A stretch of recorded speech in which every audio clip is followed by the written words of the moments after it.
السلام عليكم ورحمة الله وبركاته. أصدقائي عاملين إيه؟ معكم أحمد عصام في حلقة جديدة النهاردة. حلقتنا النهاردة كتبها لنا الكاتبة ندى عادل، أحب أشكرها جدا. وبدون مقدمات كتير، ما تنساش تتأكد إنك مشترك في القناة وفعل زر الجرس عشان يوصلك كل جديد. ويلا بينا نخش في حلقتنا.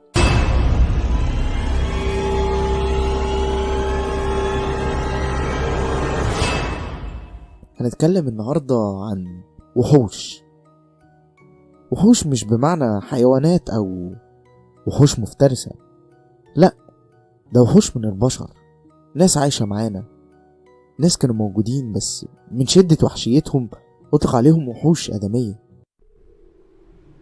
خلونا نبدأ بأول وحش معانا، اسمها ليوناردا جانجولي، لقبها ليندا. في يوم 7 إبريل 1894 اتولدت ليندا في مونتيلا بالقرب من نابولي في إيطاليا. اتولدت بسبب تعرض والدتها للاغتصاب من واحد من رعاة الماشية. تم اغتصابها وهي راجعة للبيت من دير قريب. في الوقت ده كان عمر والدة ليندا 14 سنة. أجبرها أهلها على الجواز من الشخص اللي قام باغتصابها واللي هو والد ليندا. أجبروها على الجواز منه بعد ما ظهر عليها علامات الحمل. تعالوا نتكلم شوية عن حياة ليندا. حياتها كانت غامضة جدا ومفيش حد يعرف عنها حاجة، حتى الكلام اللي هيتقال دلوقتي المفروض إن هي كانت كاتباه بنفسها في كتاب مذكرات وهي في السجن. بس في شكوك في الموضوع ده، لأن ليندا نفسها تعليمها كان بسيط وكانت مخلصة الابتدائية بس، وفكرة إن هي اللي مؤلفة الكتاب ده الناس كانت مستبعداها جدا، وقالوا بإن ممكن يكون المحامي بتاعها هو اللي ألف الكتاب ده ونشره بغرض الشهرة ليه عن طريق موكلته. الكتاب كان بيتكلم عن إن ليندا أمها كانت مشاعرها من ناحية بنتها كلها غضب ونفور منها، لأن بنتها كانت بالنسبة ليها ذكرى أليمة جدا. أخدت منها براءتها وشبابها، والعلاقة بين ليندا وأمها اتعقدت جدا أكتر من بعد موت والد ليندا وجواز والدتها من راجل تاني. في الوقت ده ليندا أصبحت وحيدة جدا ومنبوذة. أثرت الحالة دي على صحتها النفسية، فكانت ضعيفة جدا ودايما بتدخل في نوبات صرع من وقت للتاني. وكتبت ليندا بأنها حاولت الانتحار مرتين في الفترة دي. في أول مرة قدروا ينقذوها وفي آخر لحظة، في المرة التانية الحبل اتقطع.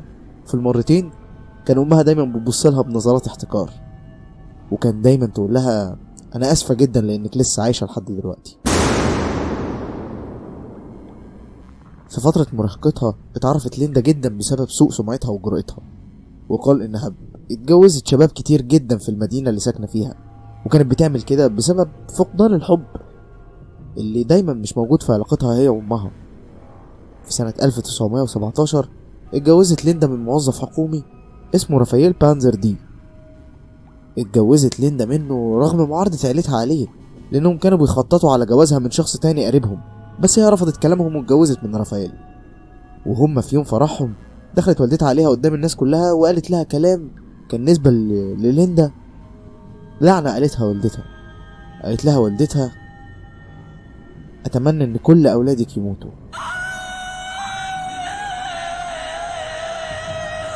قالت لها كده وسابت الفرح ومشيت، وسابت اللعنة دي أثر في ليندا، وكانت دافعة لكل الجرائم اللي ارتكبتها في الحياة.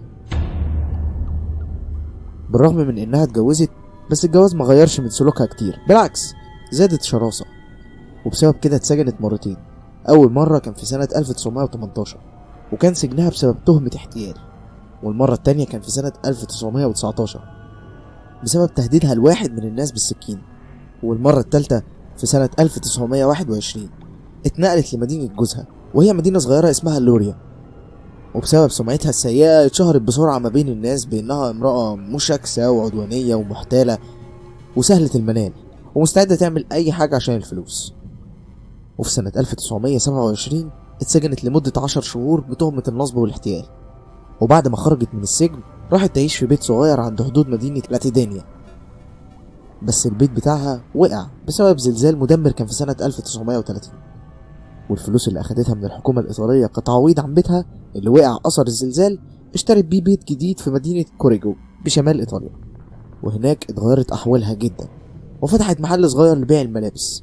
واخدت شهرة كبيرة ما بين سكان المدينة اللي مفيش حد فيهم كان يعرف اي حاجة عن ماضيها، وكل اللي يعرفوه انها ست طيبة وصبورة وزوجة وام محترمة وربة منزل ممتازة، لانها كانت بتصنع الصابون في البيت وبتعمل الكيكة بطريقة ممتازة، وكمان بتقدر تقرا الكف وتعرف الطالع وتعرف وصفات سحرية.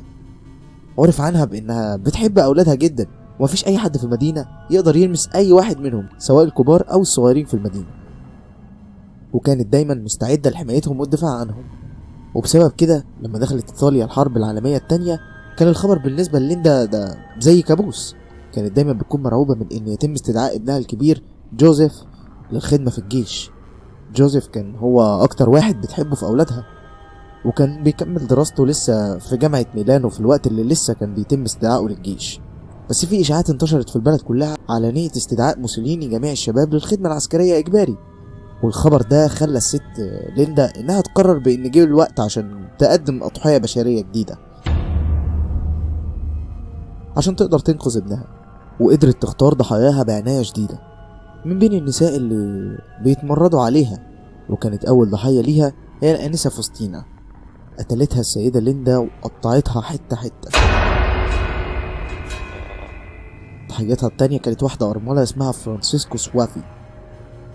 قالت لها السيدة ليندا بأنها تعرف مسؤولين كتير جدا وتقدر تعينها في مدرسة كمدرسة للبنات، وكملت في كذب وقالت لها بأنها تقدر تعينها بإشارة صغيرة من صباعها، وقالت لها بأنها ما تعرفش حد إنها رايحة على وظيفة جديدة، وإنها ما تعرفش حد كمان إنها تتنقل لمدينة جديدة، لأنها لو قالت كده هيكون في حسد من عيون الناس وده هيبقى جو شرير ليها هي. وطلبت منها إنها تيجي بيتها في فجر اليوم اللي هتسافر فيه للبلد التانية عشان تستلم شغلها، وقالت لها إنها ما تجيبش معاها غير هدومها بس ومش كتير كمان، وتجيب كل فلوسها معاها. وطبعا ده كان آخر مشوار للسيدة سوافي، ومفيش حد شافها من بعد كده. الضحية التالتة كان اسمها فيرجينيا. كانت عكس الضحيتين التانيين، وكانت مشهورة جدا واشتغلت فترة من حياتها كمغنية، وغنت في بعض المسارح الإيطالية المشهورة، بس جمالها وشهرتها كانوا بيقلوا مع الزمن بسبب كبر سنها. وبسبب كده راحت ليندا وطلبت منها انها تساعدها علشان ترجع لأيام مجدها تاني، وما رفضتش طبعا ليندا، وقالت لها بانها تقدر تحصل لها على وظيفة مناسبة كسكرتيرة عند راجل نبيل من كبراء مديرين المسارح ودور الأوبرا في مدينة البندقية. وقدرت تقنعها بان عملها ده هيساعدها لرجوعها لمجدها مرة تانية، وزي ما بتعمل دايما وقالت لها ان مفيش حد يعرف اي حاجة عن الوظيفة الجديدة وعن سفرها، وقالت لها برضو تيجي في فجر اليوم اللي هتسافر فيه عشان تديها عنوان الراجل ده، وكمان تديلها رسالة توصيها عليه. وبكده قدرت السيدة ليندا تجيبها لحد البيت وتقتلها وتحطها في قدر الصابون بعد ما اخدت منها كل فلوسها وكل حاجة كانت معاها. بعد مرور اسابيع كتير من خطف الانسة كوجوبو، راحت مرات اخوها للشرطة عشان تبلغ عن اختفائها المفاجئ، وقالت لهم انها خرجت الصبح بدري من غير ما تقول اي كلمة او تقول حتى هي رايحة فين، واخدت معاها شنطة صغيرة فيها هدوم، واخدت معاها كل فلوسها وكل حاجة تخصها.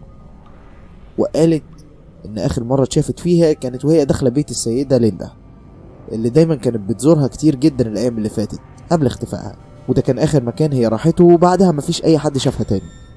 بسرعة راحت الشرطة فورا على بيت الست ليندا عشان يستفسروا عن الانسة كوجوبو. قالت لهم الست ليندا عن قصة الوظيفة الجديدة وعن سفرها، لكن تحقيقات الشرطة طبعا كشفت كذب السيدة ليندا، خصوصا ان الراجل النبيل اللي قالت عليه ملوش اي وجود. وبكده بدأت الشرطة تشك في السيدة ليندا وواجهتها بكذبها، وقاموا بتهديدها بتوجيه تهمة الخطف لابنها جوزيف. انهارت السيدة ليندا في الوقت ده واعترفت بسرعة بكل حاجة. استغلت الشرطة اعترافها أفضل استغلال، وفضلت تقول لهم عن الجرائم اللي ارتكبتها بالتفصيل، وعن كل حاجة عملتها في جثث الضحايا، ازاي قدرت تذوبها في المياه المغلية، وازاي قدرت تصنع منها الصابون بعد ما حطت لها الصودا، وازاي قدرت ترمي كل حاجة اتبقت من الجثث زي العظام والشعر في البلاعة، وازاي استخدمت الدم في صنع الكيك. لكن الكلام ده مفيش حد من الشرطة قدر يصدقه. ما كانوش مصدقين ازاي ست في العمر ده والحجم ده تقدر تقطع جثث بشرية بسرعة كبيرة، لدرجة ان اولادها اللي ساكنين معاها في نفس البيت ما كانوش بيحسوا بأي حاجة من اللي بتحصل. الست ليندا قالت لهم ان العملية كلها، او تحديدا اللي هي القتل والتقطيع وتنظيف الدم ورمي العظم، ما كانتش بتاخد منها غير 12 دقيقة بس. وعشان يتأكدوا من كلامها خدوا الست ليندا لمشرحة المدينة وادولها فاس وسكينة وطلبوا منها ان هي تقطع جثة كاملة في خلال 12 دقيقة بس. في عز الوقت ده كانت بتحط الجثة في قدر الصنع الصابون، بعد كده بتقطعها وبتحط فوقها كمية كبيرة جدا من الصودا اللي بيخليها تتحلل بسرعة، ودهون الجثث بتقوم بتخليصها مع مواد تصنيع الصابون، وخصوصا بان هي كانت شاطرة جدا في تصنيعه. متخيلين؟ محاكمة الست ليندا شغلت الرأي العام، واخبارها غطت لفترة كبيرة جدا على اخبار المعارك المحتدمة في اصول القتال. الست ليندا دفعت عن نفسها قدام المحكمة بانها عملت كده فداء لاطفالها من الموت، وقالت ان شبح والدتها كان دايما بيظهر في كوابيسها وبيهددها بانه هياخد اطفالها لو ما جابتلوش دم جديد.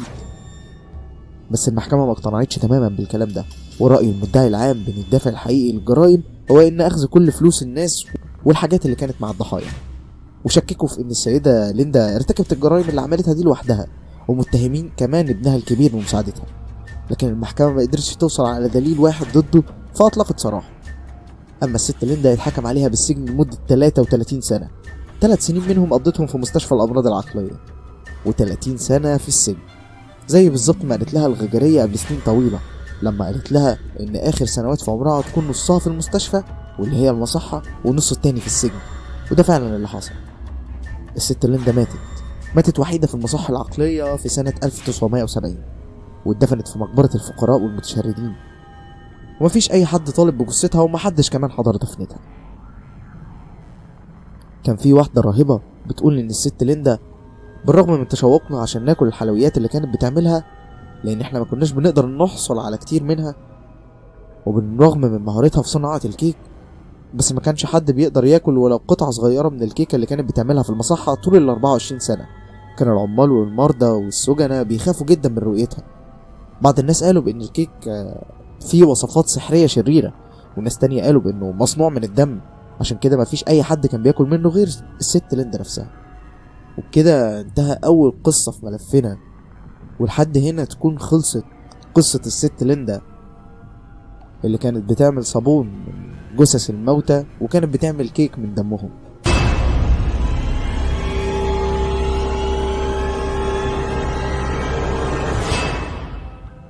حابب اشكر ندى عادل جدا على اعدادها للحلقة، وان شاء الله في حلقات كتير جاية عن الوحوش الآدمية. كنت انا معاكم احمد عصام، ما تنسوش تشتركوا في القناة وتفعلوا زر الجرس عشان يوصلكم كل جديد، ولو الحلقة عجبتكم ما تنسوش تعملوا لنا لايك وتسيبوا لنا رأيكم في الكومنتات، ولو عندكم اقتراحات لتطوير المحتوى فيا ريت تكتبوها لنا برضه.